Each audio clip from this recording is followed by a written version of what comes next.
is for the Isale Sawab of Marhuma Kulsum Bai Binte Muhammad Ali Arat, mother of Nasira Bai Jafar. It's Barsi Majlis, and for Marhum Haji Asif Jafar, 14 years. Surah Al-Barakat Al-Fatiha.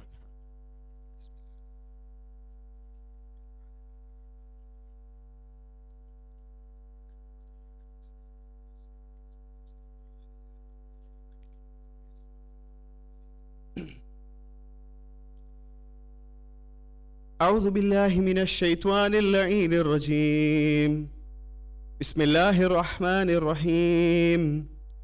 الحمد لله رب العالمين وبه نستعين إنه خير ناصر ومعين. الصلاة والسلام على أشرف الأنبياء والمرسلين شفيع المذنبين رحمة للعالمين سيدنا ونبينا وشفي ذنوبنا وحبيب قلوبنا وطبيب نفوسنا الذي سمي في السماء بأحمد وفي الأرضين بأبي القاسم المصطفى محمد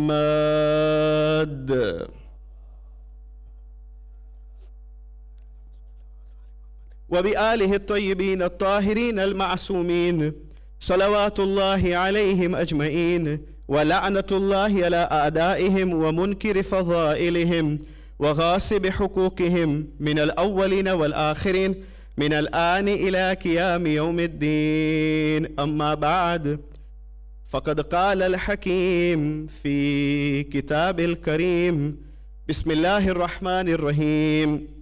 فاسألوا أهل الذكر إن كنتم لا تعلمون. صلوا على محمد وآل محمد.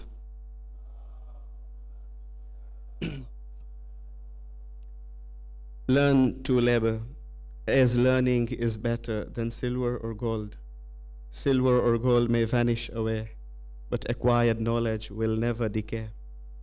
There are some things which, when a person leaves a legacy behind, it always remains with him.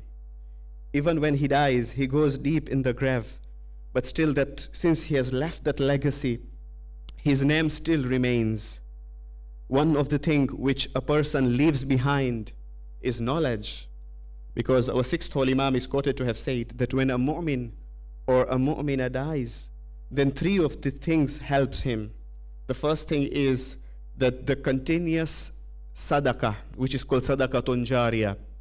If a person built something, a mosque or a Husayniyah, or he built a well, he dug a well, so that people, when they went on benefiting from that thing, and as far as the people benefit from that thing, what happens, that person who is the initiator, who did this, who took this initiative, he gets on getting rewards by Allah subhanahu wa ta'ala. So the first thing is sadaqatun jariyah. The second thing is a righteous child, that after his death, the righteous child prays for him.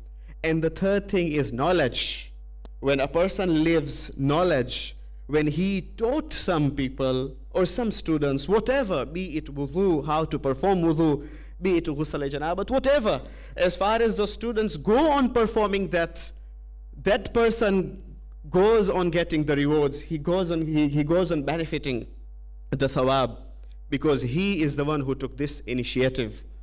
Thus, it is said that knowledge, a person should leave a legacy behind. And you will find that when this verse of Quran, when it says, فَاسْأَلُوا أَهْلَ الذِّكْرِ إِن كُنْتُمْ لَا تَعْلَمُونَ, which means that ask the people of remembrance. Here, remembrance means Quran Majid. The other name of Quran is dhikr. فَاسْأَلُوا أَهْلَ الذِّكْرِ, ask the people of dhikr, or ask the people of knowledge if you do not know. Now, there is an interesting tradition of our sixth Holy Imam, when he says that if a knowledgeable person is asked a question, and just in case he does not know the answer, he doesn't know the answer, and if he happens to say, I don't know, then Imam says the only knowledgeable person is that person. That he says, I don't know. He's a knowledgeable person, but he does not know. Imam says the only knowledgeable person is that person who says, I don't know. Yani Imam means that the alim or the ulama does not know everything. فَاسْأَلُوا أَهْلَ الذِّكْرِ إِن كُنْتُمْ لَا تَعْلَمُونَ. If you want to ask, if you want a person to know everything, these will be the infallibles. These will be the people of zikr. This will be the people of Quran. This will be the people of knowledge. Yani Prophet and his holy progeny and the Immas. They will be knowing everything. The alim or the ulama won't be knowing everything. Thus, that is why Imam says that he is the only knowledgeable person when he says, I do not know. And you will find that even in Nahj al-Balagha, Imam Ali alayhi salam says that to say, I don't know, in some cases where you really don't know, it is nisful ilm. Imam says, La adri nisful ilm. Imam says, it is half of the knowledge. If a person says, I don't know. Interestingly, there is an incident which took place in the time of Sheikh Mufid, when he was sitting on the pulpit and when he was teaching his students. You know, in olden times, Hausa was different. These scholars, they would sit on the pulpit and they would lecture from the pulpit, from the masajids. When Sheikh Mufid was sitting on the pulpit and when he was lecturing, all of a sudden a person entered and he posed a question to Sheikh Mufid. And Sheikh Mufid did not know the answer. Sheikh said, I don't know. When Sheikh Mufid said, I don't know, that person said, oh Sheikh, it is amazing for me. It is astonishing. I'm astonished to hear you to say, I don't know. If you do not know, then who will know? I was expecting an answer from you. You know, what did Sheikh Mufid reply? Interestingly, Sheikh Mufid said that because he said that, Sheikh, you have mounted the pulpit and you are sitting in a high pulpit. Thus you should know the answer. Sheikh replied that if you want to build a pulpit of the things which I do not know, then the pulpit will be very high. It will be so long, it will be so high, it will reach the heavens, Sheikh says. It will reach the sky. Because there are so many things I have not discovered. And there are so many things I don't know. فَاسْأَلُوا أَهْلَ الذِّكْرِ إِن كُنْتُمْ لَا تَعْلَمُونَ. It is said that the time of our 5th Holy Imam and the time of our 6th Holy Imam, this period is called a golden period. Why is it called a golden period? Because this was the time when our Immas, they took advantage. I mentioned this in Khutbah Jummah yesterday. That Imam took advantage of this situation and they propagated. Because compared to all other times, like in the time of Imam Ali alayhi salam, in the time of Imam Ali alayhi salam, so many ahadith were burnt. Abu Bakr had refused that ahadith should not be published. It should not be declared. It should not be written. Whoever has got ahadith, Abu Bakr said, the first caliph, those ahadith should be burnt. And you know what the reason he gave? He said that this hadith, if they are there of Rasulullah, they will be mixed with Quran. And today themselves they are saying that Quran is ijaz. Quran is a miracle. Themselves, they've brought so many poems. They've brought so many statements and proverbs. And they said that if you take these proverbs and if you take rhymes and whatever, if you can't compare with Quran.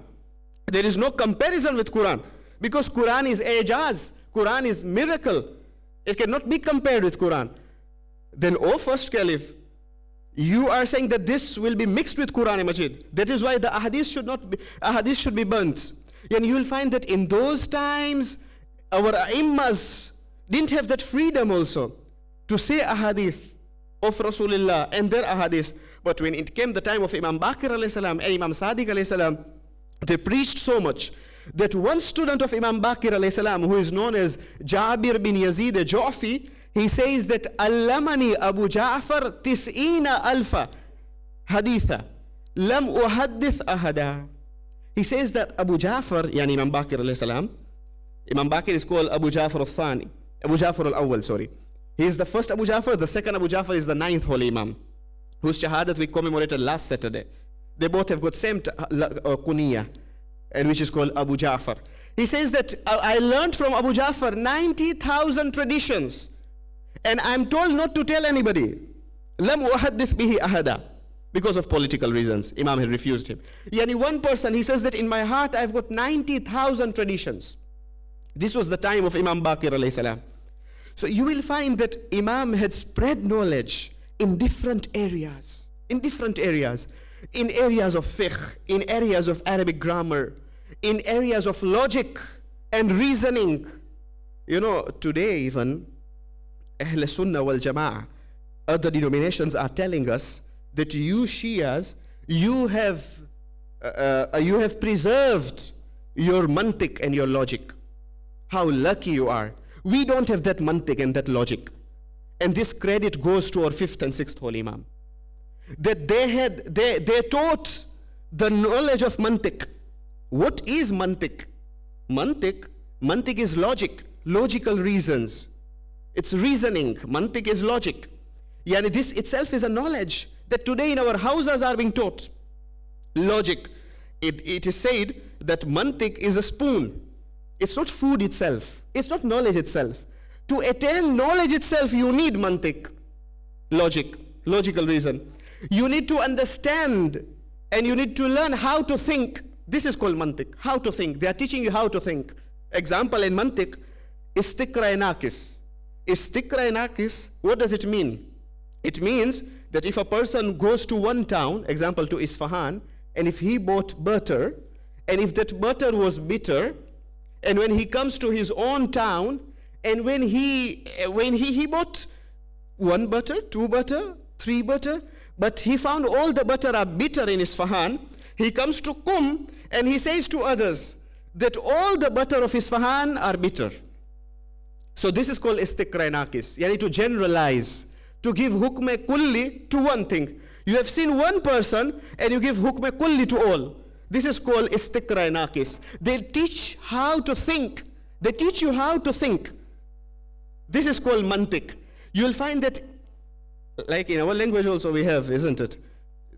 We say like, once if a person drank, if he had hot milk, and if he burnt his mouth, next time even if he has yogurt, because yogurt is always cold, it can never be hot. They said next time even if he has yogurt, he will blow that yogurt so that he should not burn his mouth again. Isn't it? This is mantiq. This is logic. This is they teach you. Or example, they say that if once a person has got bad experience of a snake, if he's bitten by a snake, next time even if he sees a rope, he'll be scared. He'll take precaution because he's bitten by a snake once. He's got bad experience by a snake once. So next time he'll take precaution. This is mantiq. That knowledge Imam Baqir alayhi salam taught. This is called mantiq, logical reasons. In knowledge of logic. And how, and giving examples. Like, please recite a salawat.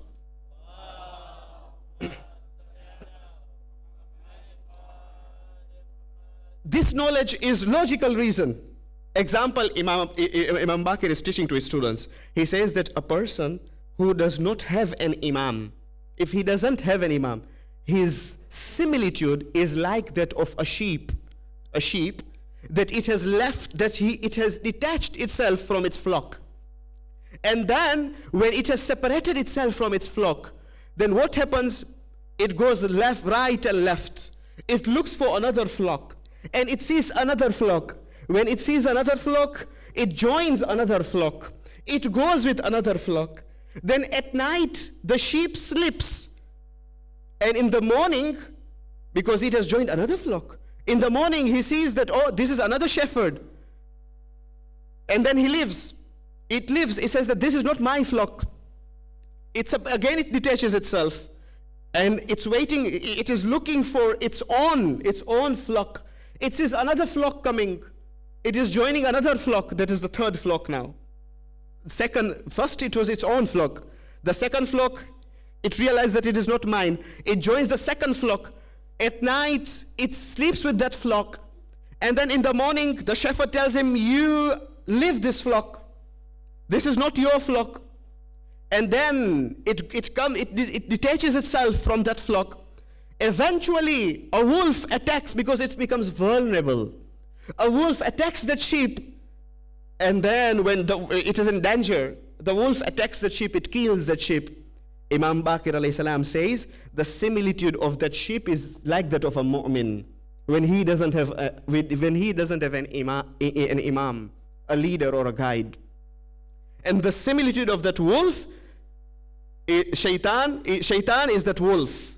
Imam Baqir says that person will be attacked by shaitan if he doesn't have an imam, because an imam will guide him. See, this is the knowledge which Imam is teaching his students.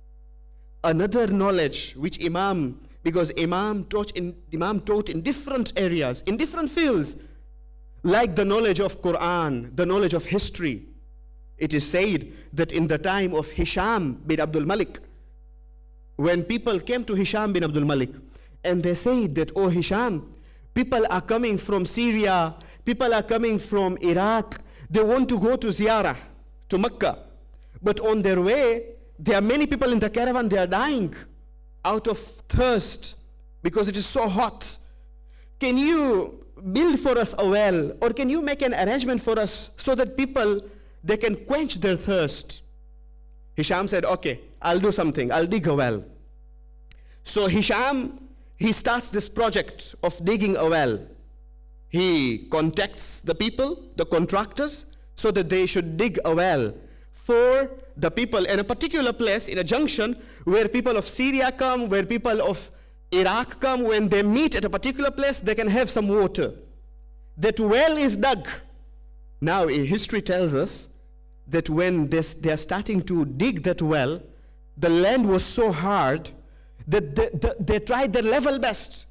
But hardly 1 meter per day they could dig. Only 1 meter. It was difficult. Only 1 meter. The land was so hard. And it would take very long. And the project was very costly. It would cost them a lot.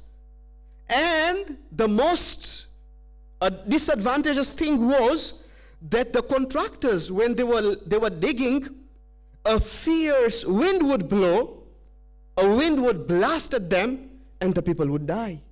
Now this worried Hisham ibn Abdul Malik. He said that, what will I do?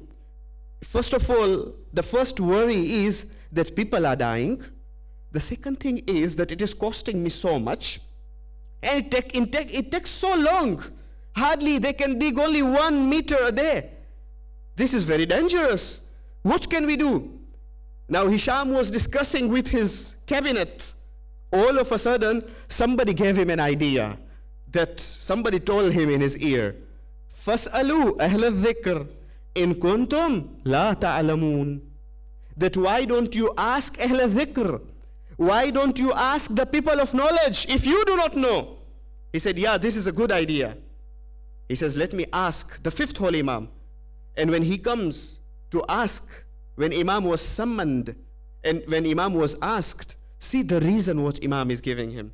Imam is telling him that, oh Hisham ibn Abdul Malik, haven't you read Quran Majid?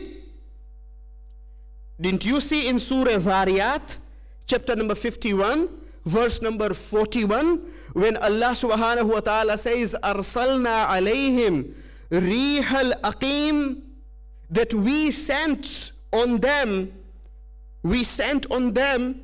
a fierce wind, a blasting wind.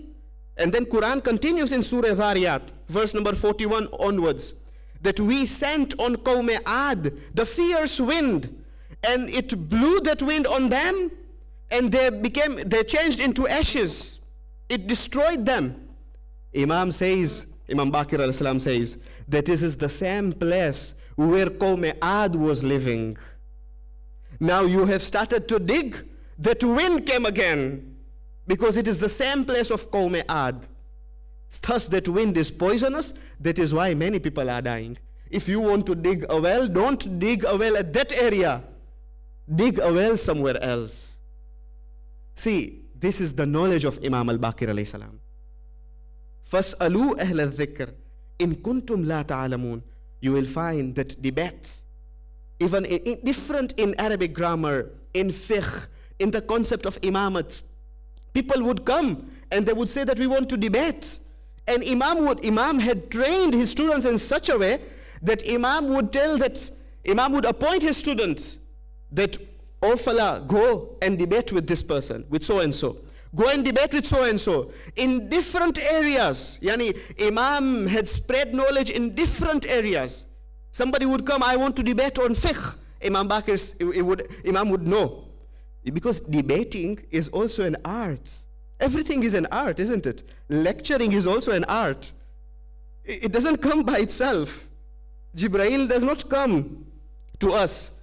And we are not inspired. We don't receive wahi here. Wahi does not reveal on us.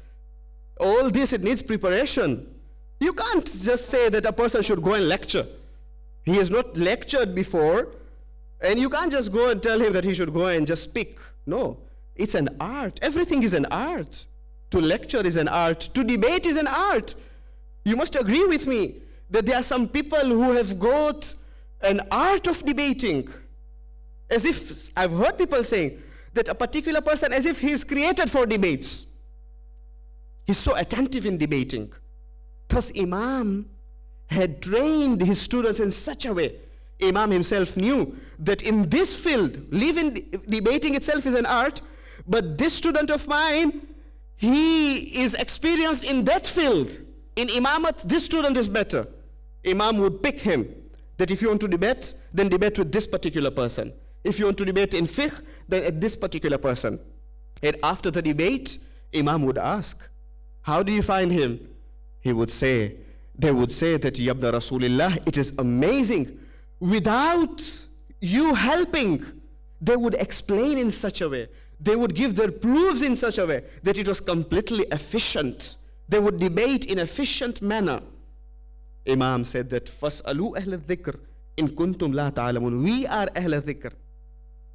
Only one knowledge that was only for Imam. Only one kind of knowledge. Imam taught every knowledge, Imam Baqir alayhi salam, to every student, whoever came to Imam at the presence of Imam, Imam taught them, isn't it? The people of other denominations, the people of other schools of thought, Imam would teach. Imam would teach. But there was one knowledge, and that was ilmul ghaib. That was particular for our fifth holy Imam and for our Aimmas. That was confined to them. And that was their sign of Imamat. Ijaz or ilmul ghaib is a sign of Imamat. That is why you will find today you have got some scholars saying, not our scholars, but scholars of other schools of thought, other denominations, like Qurtubi, Ibn Hazm. They are saying that Maryam was a Nabiya. Maryam was a Nabiya, and they are giving reasons. They are saying that why Maryam was a Nabiya? Because Maryam had ilm ghaib. They are saying that this is their proof. They are saying that Maryam, because she had ilm ghaib, and because Nabi comes from Naba. Amma yatasa'alun anil naba'il azim. Naba is great news. And Nabi comes from great news. Nabi will always give ilm ghaib. Nabi will always foretell future. So Maryam, they are giving two reasons. Maryam could foretell future, and Maryam, Jibreel would reveal to Maryam. That is why Maryam was a Nabiya. This is what they say. These two scholars, they believe this. Not our scholars, their scholars. That is why Imam al-Baqir says that if you don't have an Imam, you'll be like that sheep who will be attacked with a wolf, who will be attacked with a shaitan. We have got our Imams to guide us, and we should ask them. فَاسْأَلُوا أَهْلَ الذِّكْرِ إِن كُنْتُمْ لَا تَعْلَمُونَ. एक दुरूद भेजिए मोहम्मद और आले मोहम्मद पर.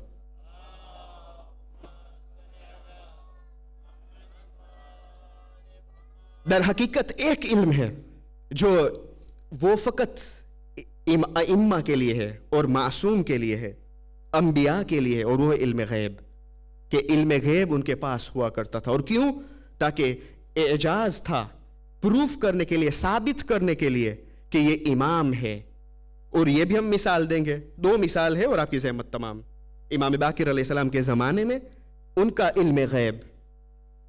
एक मरतबा एक शख्स आता है हमारे पांचों इमाम के पास और कहता है कि यब्न रसूलिल्लाह, मेरे वालिद नासिबी थे.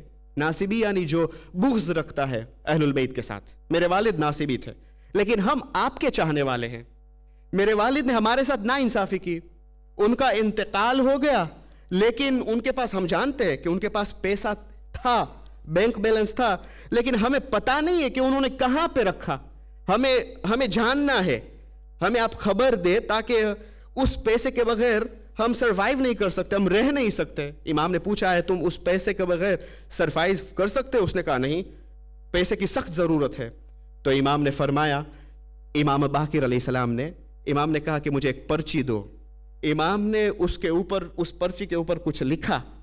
پھر امام نے فرمایا کہ جاؤ جنت البقیع میں اور فقط کہو یا درجہ, اس کے بعد ایک شخص آئے گا, اس کو تم یہ پرچی دینا, تمہارا کام ہو جائے گا.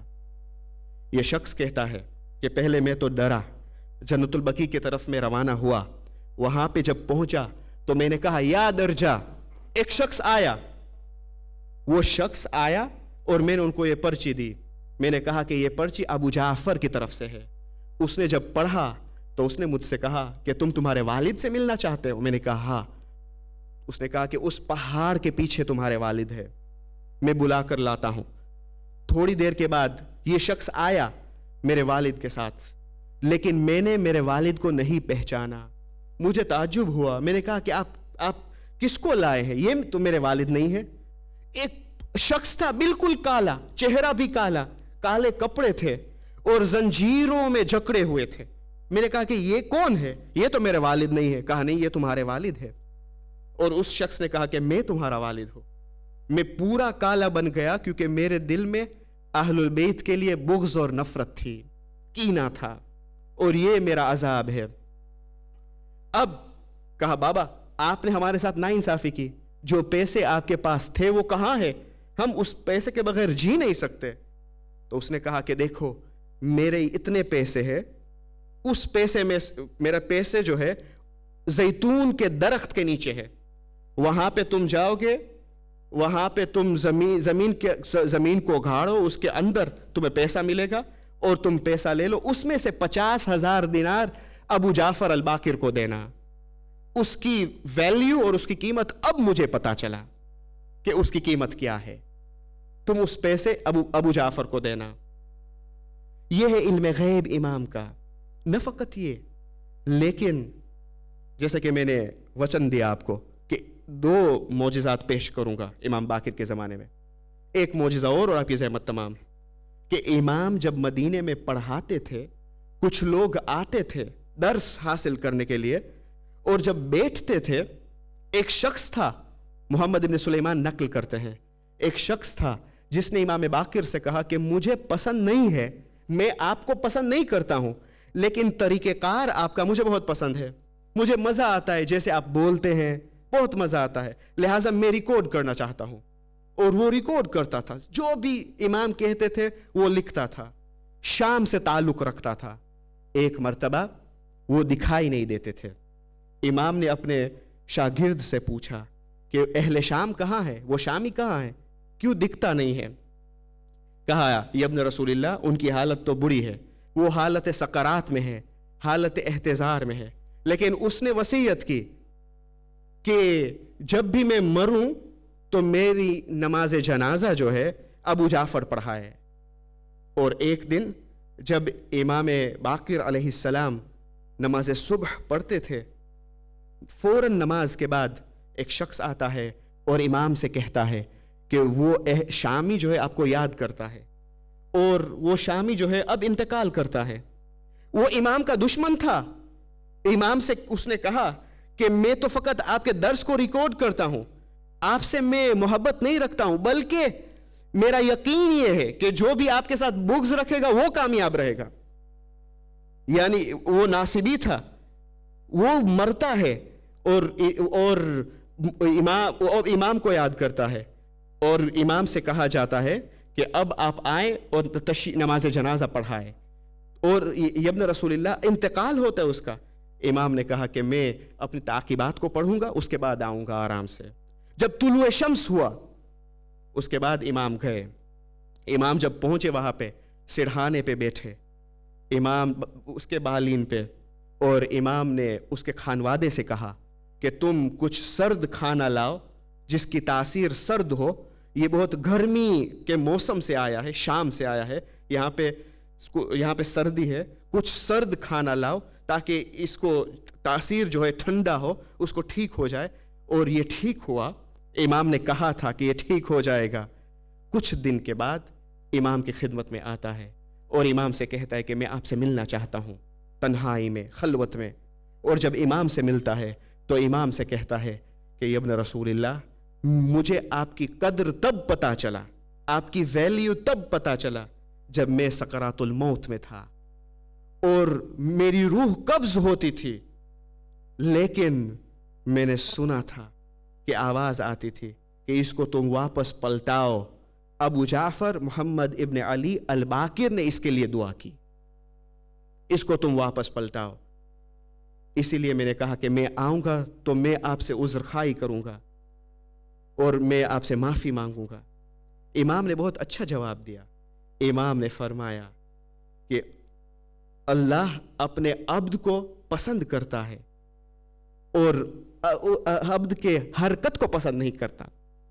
اللہ اپنے عبد کو پسند کرتا ہے, اپنے حرکات کو پسند نہیں کرتا ہے. بندے کے جو حرکات ہے اس کو پسند نہیں کرتا ہے. یحب اللہ العبد ویبغض حرکتہ, اس کے حرکت کو وہ بغض رکھتا ہے. تمہارے حرکت اچھی نہیں تھی لیکن تم خود بذات خود اچھے ہو. جیسے کہ ایک ماں جب بچہ بدتمیزی کرتا ہے تو ماں اس بچے کو پسند کرتا ہے, اس کے بدتمیزی کو والدین پسند نہیں کرتے ہیں. ہاں محترم سامعین, آج اس امام کی شہادت کی شب ہے, ماہ ذی الحج کی 7ویں تاریخ. اور آج میں پڑھتا تھا امام کی تاریخ, تو تاریخ کہتی ہے کہ امام کو جس طریقے سے شہید کیا گیا, بہت عجیب اندازے سے ان کو شہید کیا گیا. یعنی ہشام بن عبد الملک نے حکم دیا کہ گھوڑے کے زین پہ زہر آلود کیا جائے, زہر ملا جائے, اور زہر مل دیا گیا گھوڑے کے زین پہ. اور امام سے کہا گیا زبردستی کہ اس گھوڑے پہ امام سوار ہو جائے. امام نے انکار کیا لیکن اصرار کیا گیا کہ امام سوار ہو جائے اس گھوڑے پہ, اور امام اس گھوڑے پہ سوار ہوئے. البتہ روایت مختلف ہے لیکن یہ علامہ مجلسی کی روایت ہے بہار الانوار میں کہ امام سے زبردستی کہا گیا کہ وہ سوار ہو جائے. اور امام جب بیٹھے اس گھوڑے پہ, اور جب امام کا بدن مبارک اس گھوڑے کے ساتھ لمس ہوا, متمسک ہوا, تو وہ زہر جو اتنا پاورفل زہر تھا, وہ زہر امام کے بدن پر اثر کرنے لگا. اور 3 دن فقط 3 دن اس کے بعد امام بستر موت پہ تھے. امام بہت مریض ہو گئے, امام بستر موت پہ تھے. اور تاریخ کہتی ہے کہ ہمارے امام الباقر علیہ السلام ماہ ذی الحجہ کی 7ویں تاریخ اس دنیا سے شہید ہو گئے. اور جنت البقیع میں ہمارے چھٹے امام جعفر الصادق علیہ السلام نے غسل کا اہتمام کیا, اور جنت سرزمین مدینہ منورہ میں جنت البقیع کے قبرستان میں سپرد خاک کیا. میں کہوں گا کہ ابن رسول اللہ, اے امام محمد الباقر, آپ تو کربلا میں تشریف فرما تھے. تاریخ کے مطابق امام باقر کربلا میں تشریف فرما تھے. بہت چھوٹے تھے, فقط 3 سال کے تھے, لیکن راوی لکھتا ہے کہ امام باقر نے ہر چیز اپنے آنکھوں سے دیکھا. ہاں میں کہوں گا اے امام باقر, صحیح ہے آپ کو زہر دیا گیا لیکن آپ کا جنازہ شان و شوکت سے اٹھا. مدینہ منورہ میں رکھ رکھاؤ کی وجہ سے لوگ آپ کی بہت عزت کرتے تھے. آپ کے شاگرد بہت زیادہ تھے, 4000 تعداد کے شاگرد تھے آپ کے ماشاءاللہ. بہت جب سب شاگرد آئے ہوئے ہوں گے اور آپ کے تشییع جنازہ میں انہوں نے شرکت کی ہوئی ہوگی, لیکن آئے کربلا میں آپ کے دادا حسین ابن علی, ان کی حالت حالت آپ دیکھیں کیسا برتاؤ کیا دشمنوں نے حسین ابن علی کے ساتھ. عجیب منزل تھی, عجیب مرحلہ تھا کہ جب میرے مولا, جب کوئی نہ رہا, جب امام حسین تنہا رہ گئے, جب میدان کی طرف آتے ہیں, عمر سعد نے حکم دیا کہ چاروں طرف سے حسین کو گھیرا جائے, کیونکہ یہ جانتے تھے کہ یہ حسین کی شجاعت اور حسین کی بہادری جانتے تھے. حکم دیا گیا کہ چاروں طرف سے حسین کو گھیرا جائے. جس کے ہاتھ میں پتھر تھا اس نے پتھر مارا, جس کے ہاتھ میں تیر, جس کے کمان میں تیر تھا اس نے تیر کو چھوڑا. عزادارو, ایک مرتبہ ایک شکی نے مولا کے پیشانی پہ وار کیا, جس پیشانی پہ رسول بوسہ دیا کرتے تھے, جس پیشانی پہ حسین سجدہ کیا کرتے تھے, اس پیشانی پہ حملہ کیا. عزادارو, ایک ملعون نے امام حسین علیہ السلام کے سینے پہ تیر مارا. بسم اللہ و باللہ و فی سبیل اللہ علی ملت رسول اللہ. میرے مولا نے تیر کو نکالا. عزادارو, حالت یہ ہوئی کہ جب ذوالجنان نے احساس کیا کہ میرے مولا اب ڈگمگا رہے ہیں گھوڑے پہ, تو ذوالجنان نے کیا کیا, امام کو نشیب پہ لاتا ہے. جب نشیب پہ لاتا ہے, امام جب نیچے آتے ہیں, عزادارو سن سکو گے, اے امام باقر, آپ کے دادا حسین ابن علی یقیناً آپ اسی خیمے میں تھے جس خیمے میں سکینہ تھی, آپ اسی خیمے میں تھے جس خیمے میں آپ کے والد سید سجاد تھے. اے امام باقر, آج ہم آپ کو پرسہ دینے آئے ہیں, آج ہم آپ کے فرزند امام صادق کو پرسہ دینے آئے ہیں. لیکن آپ تشریف فرما تھے کربلا میں, آپ نے بھی مشاہدہ کیا. راوی کہتا ہے کہ امام باقر نے اپنے ان آنکھوں سے دیکھا جو بھی منظر تھا. امام باقر نے دیکھا کہ ایک مرتبہ راوی کہتا ہے کہ میرے مولا نہ زمین میں آئے نہ گھوڑے کے زین پہ تھے, مظلوم کربلا کے بدن کا بدن جو ہے تیروں پہ معلق ہو گیا تھا. عزادارو, زینب کا دل گھبرایا, بیویاں گھبرانے لگی. زینب تلے زینبیہ پر آ گئی, شمر آگے بڑھا, میرے مولا کے پشت پہ سوار ہو گیا, اب سر کو تن سے جدا کرنا چاہتا ہے. ذوالجنان نے کیا کیا, اپنی پیشانی کو میرے مولا کے خون سے ملنے لگا, گویا سکینہ کو اپنی بے زبانی سے یتیمی کی کا خبر دیتا ہے کہ سکینہ تم یتیمہ ہو گئی. جب ذوالجنان نے اپنی پیشانی کو امام حسین کے خون سے رنگین کیا اور خیمے کی طرف جاتا ہے ذوالجناح. سکینہ نے جب ذوالجناح کو دیکھا تو فقط ایک سوال کیا, اے میرے بابا کا گھوڑا, حل سقیت ابی ام قتلت شانہ, میرے بابا کو جب ذبح کیا گیا آیا ان کو پانی دیا گیا یا پیاسا ذبح کیا گیا. یہاں پہ ذوالجناح جب خیمے کی طرف جاتا ہے, بیویاں گھبرانے لگی. بیویاں نے ذوالجناح سے پوچھا کیوں تم خالی آئے ہوئے ہو, یہاں پہ گفتگو ہوتی ہے. وہاں پہ منادی نے ندا دی, الا قد قتل الحسین بکربلا, الا قد ذبح الحسین بکربلا. کربلا کے سرزمین کو زلزلہ آیا, سیاہ آندھیاں چلنے لگی. منادی نے ندا دی, الا قد قتل الحسین بکربلا. جب سید سجاد نے خیمے کے پردے کو ہٹایا تو بابا کا سر نیزے پہ آ گیا. السلام علیکہ یا ابتا, السلام علیکہ یا ابا عبداللہ. الا لعنت اللہ القوم الظالمین وسيعلم الذين ظلموا أي منقلب ينقلبون. إنا لله وإنا إليه راجعون. رضا بقضائه وتسليما لأمره. ماتم حسين.